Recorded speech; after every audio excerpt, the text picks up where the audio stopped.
Real English Lounge. The art of everyday English.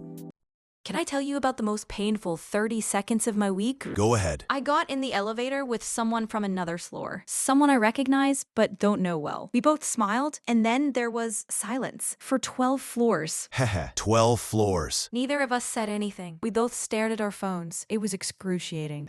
I know that elevator. I live in that elevator. And the worst part, I speak English. I know how conversations work. I just froze. That's the small talk problem in its purest form. It's not a language problem. It's a moment problem. What do I say? How do I start? What comes after the start? Welcome to Real English Lounge. I'm Ethan. And I'm Claire. Today, small talk. The phrases that work, the structure that helps, and why it's so much less scary once you know what's actually happening. Subscribe on YouTube if this podcast is helping your English. Comment challenge. Tell us your most awkward small talk moment. One sentence in English in the comments. Level check. B1 to B2. Practical English for real everyday situations. Lifts, waiting rooms, work kitchens, social events. Word tour today. Rapport, reciprocate, follow up, transition, awkward, and cue. 6 words for talking about conversations and how they work. Let's start with what small talk actually is, because I think a lot of people misunderstand its purpose. What is its purpose? It's not to have an interesting conversation. It's to signal that you're safe. Safe? Small talk is essentially a social handshake. You're not trying to exchange meaningful information. You're establishing, I see you, I'm friendly, I'm not a threat. This interaction can proceed comfortably. So the content doesn't really matter. The content almost doesn't matter at all. That's why weather talk exists. Weather is the perfect small talk subject because it's shared, it's neutral, it's non-threatening, and nobody has strong feelings about it.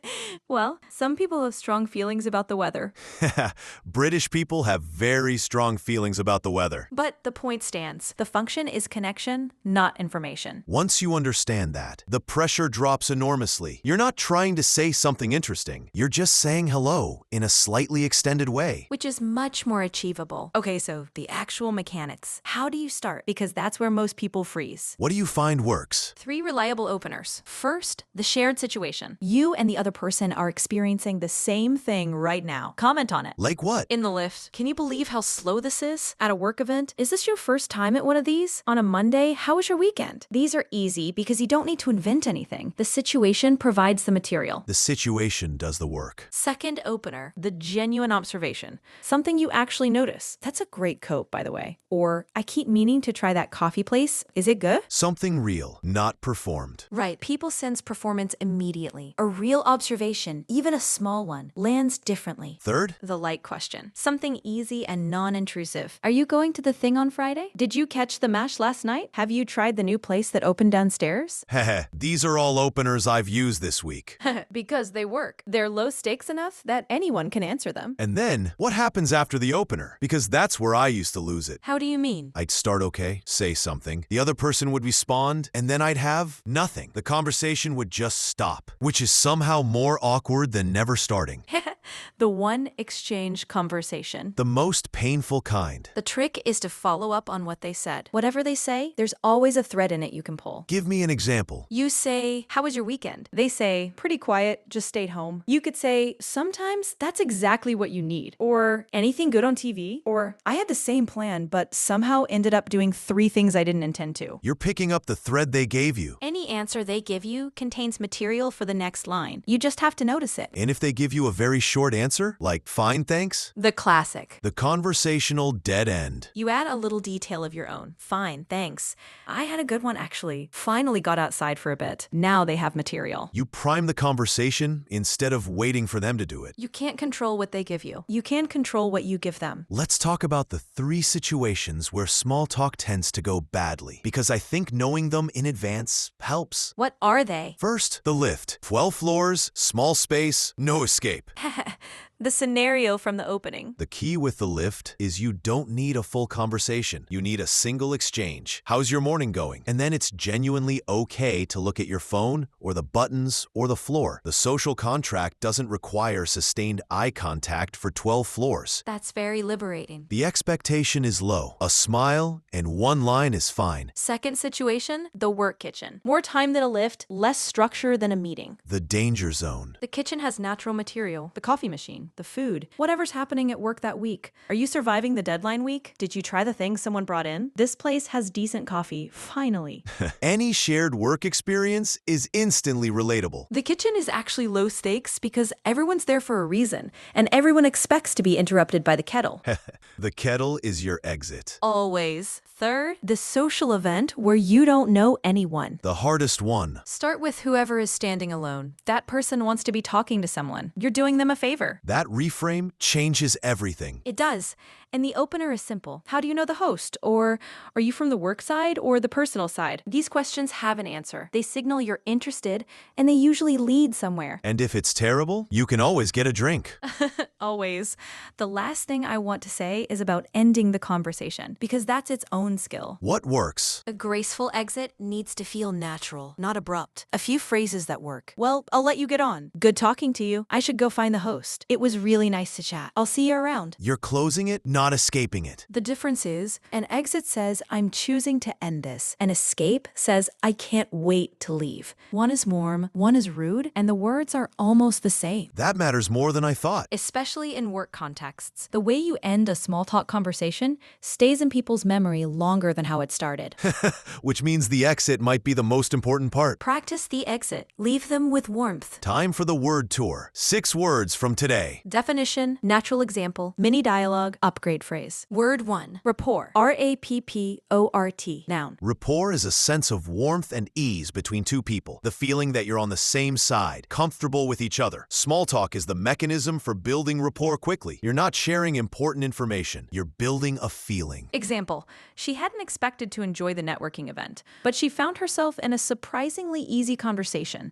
And by the end, there was genuine rapport, the comfortable shorthand of two people who'd found common ground quickly. Mini dialogue. How did the meeting go? Better than I expected. I arrived early and had a few minutes to chat before it started. And that small talk built enough rapport that when the difficult part came, it landed much better. Upgrade phrase. Instead of, we got on well, try, we built good rapport quickly. It made the rest of the conversation much easier. You can say harder things to people you're comfortable with. Word 2. Reciprocate. R-E-C-I-P-R-O-C-A-T-E. Verb. To reciprocate means to respond in kind. If someone tells you something, you share something back. Small talk relies on reciprocity. If one person does all the offering and the other just receives, the conversation feels uneven and dies quickly. Example. She asked about his weekend and he answered. Then silence. He hadn't reciprocated, hadn't returned the question, or offered something of his own. The conversation stopped because it was only moving in one direction. Mini dialogue. How was your holiday? Really good. Got some proper rest for the first time in months. How about yours? Great, thanks. And you reciprocated immediately, which is what kept it going. Upgrade phrase. Instead of, I asked about them, try, I made sure to reciprocate, to share something back after they did. Small talk needs to move in both directions or it stalls almost immediately. Word 3. Follow-up. F-O-L-L-O-W-U-P.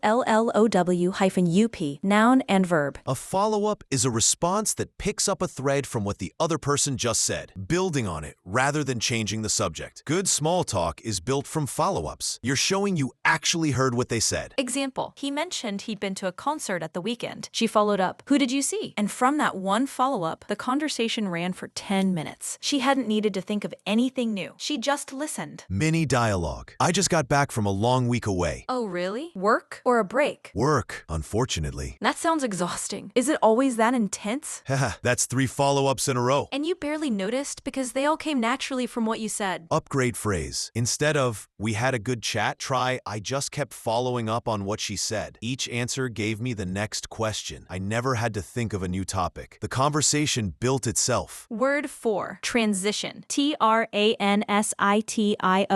Noun and verb. But transition is a move from one topic to another. The bridge between what you're talking about and what comes next. In small talk, transitions keep the conversation moving without awkward pauses. Example. They'd exhausted the topic of the event they were both at. She transitioned smoothly. That reminds me. Have Have you been to anything like this before? And a new thread opened up naturally. Mini dialogue. Anyway, on a different note, how are things going with the project you mentioned? That was a very smooth transition.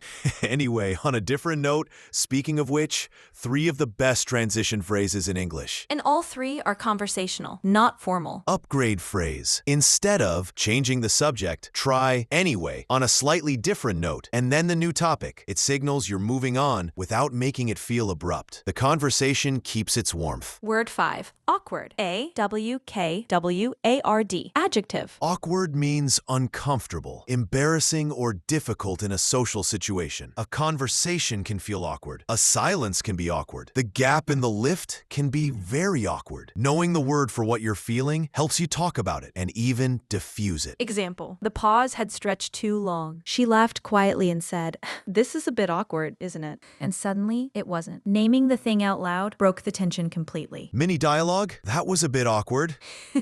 A bit? I have not made eye contact with that person since. You can actually say that out loud in the moment. I know this is a bit awkward. Sorry. I'm terrible at lift conversation, and most people immediately relax. Because you've named it. Upgrade phrase. Instead of "I didn't know what to say," try "It got a bit awkward when the conversation stalled, but I've learned that acknowledging it, even just saying "this is a bit awkward," usually breaks the tension faster than pretending it isn't happening." Last word. Cue. C-U-E. Noun. A cue is a signal that something should happen. In conversation, it's the moment when the other person's words or body language tell you something about what they want. A cue to continue, a cue to wrap up, a cue to change topic. Reading cues is what makes conversation feel natural rather than rehearsed. Example. She noticed he kept glancing toward the door. That was her cue. He wanted to leave. She wrapped up gracefully, and later, he thanked her for a great conversation. She'd read the cue correctly. Mini dialogue. How do you know when to end a conversation?